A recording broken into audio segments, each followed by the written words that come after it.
Hello, Seahawk Nation, and welcome back to Seahawk Weekly, presented by Bud's Chicken and Seafood. I'm your host, Danny Solomon, the voice of the Seahawks, and as always, it is so nice to be here with you today. Once again, joining us is head coach Myles Russ. As coach, we have another matchup coming up this week, but it has been a very strange year. You've already had 2 bye weeks. Now you're coming back. You've got a team coming into town. But first, before we get to that game, let's look back at the game against Cumberlands. How did you feel the team fared in that matchup? It was good. You know, I thought it was really good for us to go all the way up to Kentucky on a long road trip and be able to still do good in every phase of the game, and that's always very important to us. You know, I thought defensively did a great job, you know, putting our offense in some really good positions.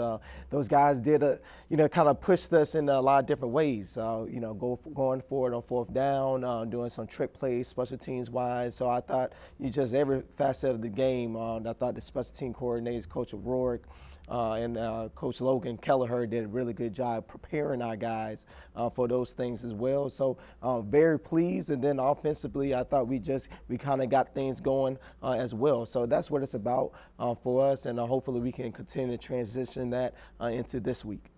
We're going to be talking to Tai Lologo a little later, so I'll talk to him about the defensive aspect. But I want to talk specifically about the offensive aspect right now.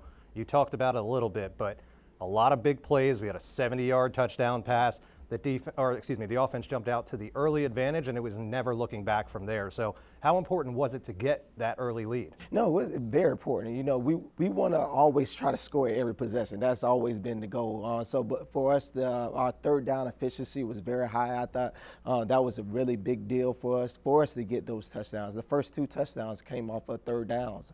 So I really give our just offense a lot of credit to be able to execute those plays, and it kind of put us in a really good position, and it allows our defense, like Tai Lologo and the rest of those guys, just to continue to go out and get after the quarterback and stop the run. So I thought it was really, really good for us offensively to get the team going and put us in a really good position. And the defense did their job, like you said. They got the early lead, and then they held it the entire time. This was a team that we mentioned that was scoring over 40 points a game entering the contest, and they were held to just 12. So let's touch a little bit on the performance of the defense and how you feel they were able to hold the lead for you guys once you were able to secure it. Yeah, I thought the defensive guys put our players in really good positions. You know, starts up front at the defensive line position, obviously Tai Lologo and the rest of the defensive line, being able to, hold that line, being able to stop the run as well and then get after the quarterback. And then as you work back with the linebackers and DBs, I thought they did a really good job doing the exact same thing. We put our DBs in some tough positions at times, and they came up and really did a really good job for us. So it's all of them. It's the whole defensive group. It's never just one guy, but I thought, we took another step for that week, and hopefully we can continue to do so after this bye week. Kaiser's now 3-0 heading into this Saturday's matchup with the Thomas Nighthawks. We're going to talk about this upcoming matchup when we return right after the commercial break. At this time, Kaiser Athletics would like to thank our proud sponsors: Banyan Printing and Signs, Bud's Chicken and Seafood, Chick-fil-A, Delta Hotels by Marriott, Duffy's Sports Grill, ESPN 106.3 FM, FPL, The Hampton Inn, Jersey Mike's, Kona Ice, Lifetime Steel Buildings, McKebb's, the Palm Beach County Sports Commission, Palm Beach Juniors, Playa Bowls, and Rip Print. Welcome back, ladies and gentlemen. We're here with head coach Myles Russ. Once again, coach, now we're going to look forward to this upcoming week. This is a situation where we are in October by the time this airs, and you've only played 2 games and some change. But we're entering 3-0. How do you keep the team focused and prepared with 2 bye weeks this early into the season with everything that this team has already dealt with? I think that at the end of the day, we just need to continue to focus on ourselves and what we can do better and getting better each week. Either it's a game or no game, bye week, no bye week. That's the standard that we have for this program. I thought the guys did a really good job of just coming each week and understanding that we're trying to take it one day at a time. And I thought they did a really good job this past week, and now we're excited to get to game week. But it's just making sure that we're doing everything that we're supposed to do and continue to keep the standard within the program. And I think those guys are doing a great job doing that. I mean, this is a team that historically we have dominated. It's been very one-sided matchups. The only 2 games we played against them thus far. They're 0-4 entering this matchup. What is the message to the team to make sure that they don't overlook an opponent like this? At the end of the day, it's about ourselves. It's not about the other team. And I think when you do that the entire year, you don't really get caught up with that. And if you watch the film, obviously the Campbellsville game kind of got out of hand at certain points. But Thomas is a really good team that's just trying to put everything together all at once. You know what I mean? So I think, especially defensive-wise, they do a really good job. And if you really take a look at the games, despite the turnovers and some things that they have done offensively or special teams wise, their defense has done a great job with their opponents. So, but at the end of the day, we got to focus on ourselves and what we can do, and we need to execute. And it doesn't matter if we were playing Thomas or whoever. We need to know that we need to do our best within our game, and that's the only thing that I care about, and to make sure that these guys and the coaches continue to care about as well. Back in front of the hometown fans once again. It's been a little while. Yes. What can the fans expect to see from the team this week? Again, guys just ready to play, disciplined, detail-oriented football, and that's what we want to do. And just seeing those guys playing hard in every facet of the game. I'm very excited to be back home again. It's kind of been a while, but I think one thing that we've learned is not taking anything for granted, and I love that about this team. And honestly, during this season, we have kind of figured that out a little bit of certain games, and even in trying to practice, it's been even hard to practice with some of the weather that's been going on. So I think the guys understand not taking anything for granted and taking this thing one day at a time. And I'm excited just to show what we've been working on in front of our home crowd. And you can catch the game on Saturday at 6 p.m. here at the Kaiser Multipurpose Field.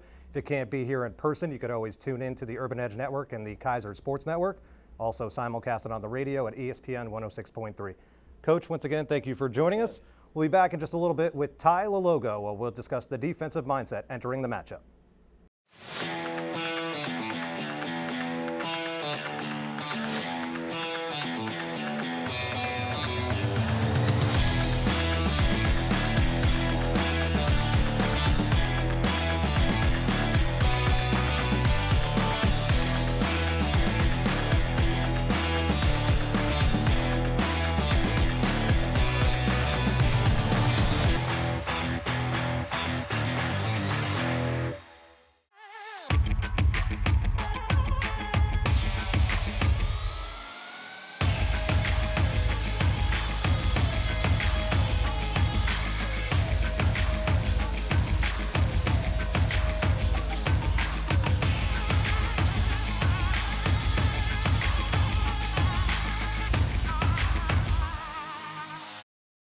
Welcome back, ladies and gentlemen. I'm Danny Solomon, he's Tai Lologo, and you are watching Seahawk Weekly, presented by Budge Chicken and Seafood.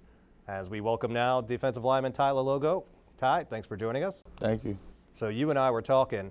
It's a very unorthodox way to be 3-0 to begin the season, but you guys are 3-0. What is the team's mindset entering this Saturday's matchup? We're just here to play ball. I mean, we practice all week the right way. Like, it doesn't matter if we practice in the mornings or the afternoon in the sun. We're just here to play ball. We're just here to win, just do what we do. I mean, that's the mindset. That's a great mindset to have, especially when you are the number 2 team in the country. You feel like everybody's coming after you. You feel like you're the guys that everybody's going to give their best effort towards. And you have a team in Thomas coming to town that is 0-4 entering this matchup. They have a lot to prove. How is the defense going to prepare for this game? Like, we prepare every week. I mean, we play for ourselves. Obviously, we implement some of their scheme into our practice so that we can be familiar. But I mean, that's what we do every week. It's just, we're used to this. I mean, they can come on down. We need a home game. We've been waiting on one. We have been waiting on one. That was a very weird only home game that we've had thus far.